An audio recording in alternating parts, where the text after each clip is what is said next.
अस्सलाम वालेकुम स्टूडेंट्स, कैसे हैं आप सब लोग। बच्चों, बिलाखिर पीएमसी ने न्यू रजिस्ट्रेशन या लेट रजिस्ट्रेशन का आगाज़ कर दिया है। जब मैंने ये वीडियो अपलोड की थी सबसे पहले कि पीएमसी उन बच्चों को दोबारा रजिस्टर कर रहा है जो किसी वजह से रजिस्ट्रेशन नहीं करवा सके थे 2021 का जो MD कैट का एग्ज़ाम है उसके लिए। तो बहुत सारे बच्चे बहुत जल्दबाजी में मुझसे पूछ रहे थे कि सर वो ओपन नहीं कर रहे, पोर्टल ओपन नहीं कर रहे। तो मैंने आपसे कहा था कि भाई वेट करें, मंडे या ट्यूसडे तक वो 1-2 दिन में पोर्टल को ओपन कर देंगे। बच्चों, इस चैनल पर जो भी बात मैं आपके साथ शेयर करता हूँ वो पूरी तस्दीक के बाद और पूरी वेरिफिकेशन के बाद करता हूँ। जिस तरह ये न्यूज़ जो है सोशल मीडिया पे चल रही थी, एक डिसीजन की कॉपी, ऑनरेबल कोर्ट के एक डिसीजन की कॉपी चल रही थी अपना सोशल मीडिया पे।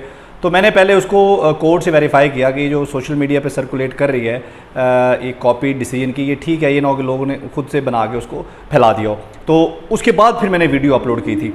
तो अब रजिस्ट्रेशन का आगाज़ कर दिया है, लेकिन सिर्फ वो लोग रजिस्टर करेंगे जिन्होंने पहले रजिस्टर नहीं किया, किसी वजह से रह गए थे। और डेट दी है 17 अगस्त, यानी कि आज से लेकर 21 अगस्त तक। और इसके बाद डेट में कोई एक्सटेंशन नहीं होगी, डेट एक्सटेंड नहीं की जाएगी, इसी को ही फाइनल समझा जाए। तो लेट फीस के साथ बच्चे जो है अप्लाई कर सकते हैं। बच्चों, अप्लाई करने के लिए जो लिंक है वो इस वीडियो के डिस्क्रिप्शन में दिया हुआ, उसको क्लिक करें और वहाँ पे जाकर रजिस्टर करें।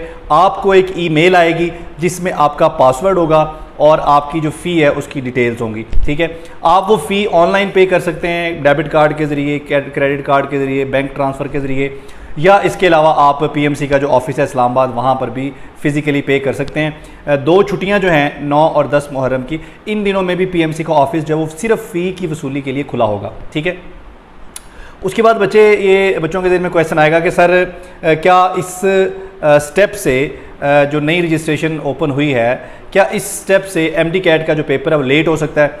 तो बच्चों, इसमें उन्होंने क्लियर बताया कि सबसे पहले जो लोग अप्लाई करेंगे, अब अप्लाई करेंगे, देखा जाएगा कि कहाँ पर कोई वैकेंट सीट है, वहाँ पे उनको एडजस्ट किया जाए। ठीक है, तो अगर तो वो लोग सारे वहाँ पर एडजस्ट हो गए तो वेल एंड गुड, अगर नहीं हुए तो हो सकता है कि उन लोगों के लिए डेट कुछ आगे पीछे हो सकती है, क्योंकि जो डेट्स अनाउंस हुई हैं वो 30 अगस्त से 30 सितंबर तक हैं। लेकिन जो लोग ऑलरेडी अप्लाई कर चुके हैं उनके लिए ये लेट नहीं होगा। ठीक है, दूसरी बात ये है कि रीशेड्यूल की बात, बच्चे बहुत सारे क्वेश्चन पूछते हैं रीशेड्यूल के हवाले से। तो बच्चों, अभी जो बच्चे अप्लाई कर रहे हैं ये अपने टेस्ट को रीशेड्यूल नहीं कर सकेंगे।